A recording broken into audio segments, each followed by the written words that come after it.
Imagine lying on your side, unable to move, one leg crushed beneath a massive rock, your body buried under tons of loose gravel. It's pitch black. The freezing air slowly steals the warmth from your body. Every hour feels like an entire day. You can hear rescuers. You know they're trying, but with every passing day, hope slips further away. For more than 2 weeks, an entire nation watched one man fight for his life inside a tiny cave beneath Kentucky. His name was Floyd Collins. And his tragic struggle would become one of the most famous cave disasters in history. Floyd Collins wasn't famous. He was simply a passionate cave explorer from Kentucky. During the early 1920s, caves had become major tourist attractions. People traveled from all over America to visit spectacular underground worlds. Whoever discovered a beautiful new cave could become wealthy almost overnight. Floyd dreamed of finding that one incredible cave, not because he wanted fame, but because he believed somewhere beneath Kentucky's rolling hills, an undiscovered underground paradise was waiting. After years of exploring dangerous passages, he believed he had finally found the perfect location, a place known as Sand Cave. He hoped it would become the next great tourist destination, but instead, it would become his tomb. January 30th, 1925. It seemed like an ordinary day. Floyd entered Sand Cave carrying only a lantern and his determination. The cave was unbelievably tight. Some passages were so narrow, he had to crawl on his stomach, one arm stretched ahead, the other pinned tightly against his body. Imagine trying to breathe, when even expanding your chest becomes difficult. After squeezing through the narrow crawl, the passage finally opened slightly. Then, his lantern began to flicker. Every experienced cave explorer knows darkness underground isn't just frightening, it's deadly. Without light, there is no way out. Floyd immediately turned around. He started crawling back through the same impossibly narrow tunnel. Then, everything changed. As he pushed himself forward, his foot accidentally dislodged a loose rock. In a split second, a much larger boulder crashed down. Nearly 27 pounds of solid limestone slammed directly onto his left leg, pinning it tightly against the cave floor. The impact also triggered loose gravel to collapse around him, burying much of his lower body. He wasn't just trapped, he was locked inside a stone prison. The silence inside the cave became unbearable. No sunlight, no fresh air, no sense of time, only darkness, cold, and pain. Every attempt to free his leg only caused more rocks to shift. Each movement buried him even deeper. His trapped leg began losing circulation. The freezing cave temperature slowly drained his body heat.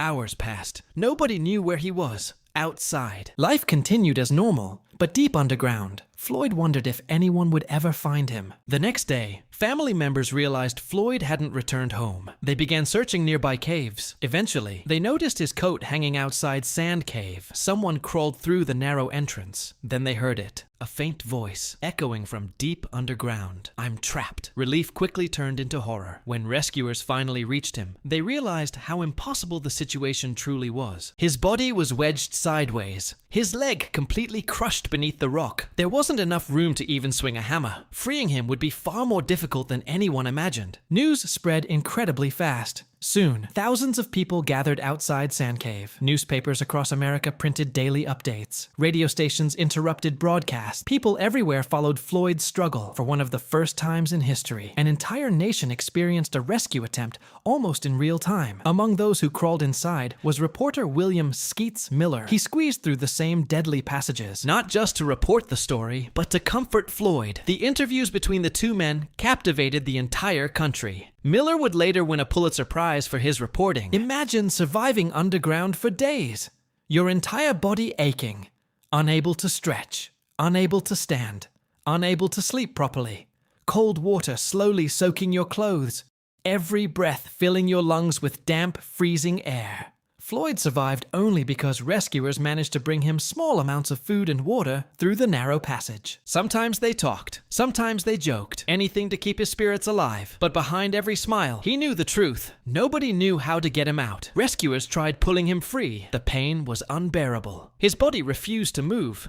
The rock held his leg like a giant vice. Then disaster struck. Another collapse blocked the only passage leading directly to Floyd. The rescuers could no longer reach him physically. Only their voices carried through the darkness.